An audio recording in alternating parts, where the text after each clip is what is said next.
Hello friends, সকলে কেমন আছেন? আশা করি ভালো আছেন। আমার ডেলি রান্নার চ্যানেলে সকলকে আরও একবার স্বাগত। আজ আমি নিয়ে এসেছি একটি শুটকি রেসিপি নিয়ে।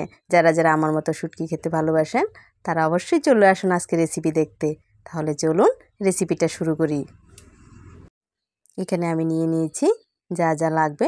টমেটো আমি লম্বা লম্বা করে কেটে নিয়েছি, চিকন চিকন করে। পেঁয়াজ কুচি কুচি করে কেটে নিয়েছি, আর নিয়েছি শুটকি। এটা কী শুটকি আপনারা যদি জেনে থাকেন আমাকে জানাবেন। এটা আমাদের এখানে আউন্না শুটকি বলে। দেখতে পাচ্ছেন, এই আউন্না শুটকি দিয়ে আজকে আমি শুটকি মাছের রেসিপিটা রান্না করব।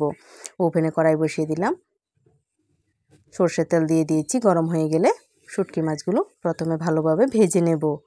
দিয়ে দিলাম শুটকি মাছগুলো, একটু নাড়াচাড়া করে নিচ্ছি। দিয়ে দিলাম একটু নুন ও হলুদ দিয়ে ভালোভাবে নেড়ে চেড়ে শুটকি মাছটা ভেজে নেব। শুটকি মাছটাকে আমি বেশ ভালোভাবে গরম জল দিয়ে ধুয়ে নিয়েছিলাম পরিষ্কার করে। শুটকি মাছে যেহেতু ময়লা থাকে, বেশ ভালোভাবে গরম জল দিয়ে পরিষ্কার করতে হয়। তারপর মাছগুলো ভাজা হয়ে গেলে আমি একে একে সবগুলো নামিয়ে নিলাম। দেখতে পাচ্ছেন মাছ থেকে কীরকম তেল বেরিয়েছে, তেলটা ফেনা ফেনা হয়ে গেছে। এবার ওই তেলে আমি দিয়ে দিলাম পেঁয়াজ কুচনো দিয়ে পেঁয়াজগুলো ভালোভাবে বেশ কিছুক্ষণ নাড়াচাড়া করে নেব। আপনারা কারা কারা শুটকি খেতে ভালোবাসেন অবশ্যই কমেন্ট করে জানাবেন। নুন ও হলুদ দিয়ে দিলাম, পেঁয়াজগুলো নেড়ে চেড়ে ভেজে নেব।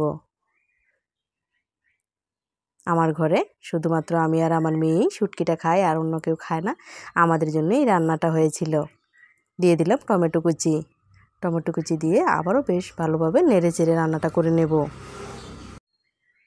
বেশ কিছুক্ষণ এভাবে নাড়াচাড়া করার পর এতে আমি দিয়ে দেব ঝাল লঙ্কার গুঁড়ো, একটু কাশ্মীরি লঙ্কার গুঁড়ো।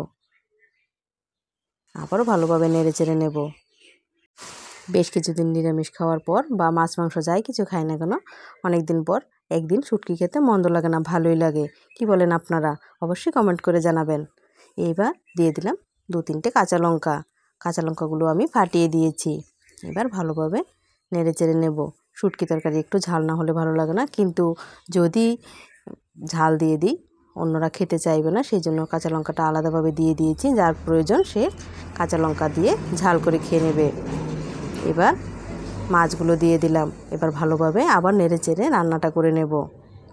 বেশ কিছুক্ষণ এভাবে নাড়াচাড়া করার পর আমি এতে ঝোল দিয়ে দেব। আমি একটু গা মাখা করেই তরকারিটা রান্না করব। একদম গুঁড়ো মাছ যেভাবে রান্না করে আমি সেই প্রসেসে রান্নাটা করে নিয়েছি। আপনারা যারা পেঁয়াজ দিয়ে রান্না করতে চান না তারা টমেটো দিয়েও রান্নাটা করতে পারেন, সাথে বেগুনও ঝিরিঝিরি করে কেটে দিতে পারেন। রান্নাটা খারাপ হবে না।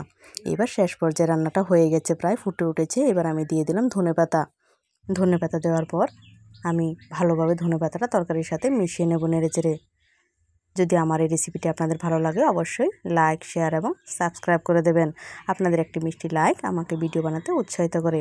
তরকারিটা আমি 10 মিনিটের জন্য স্ট্যান্ডিং টাইমে রেখে তারপর নামিয়ে নিয়েছি। দেখতে পাচ্ছেন কি সুন্দর কালারফুল হয়েছে তরকারিটা, খেতেও দুর্দান্ত হয়েছিল।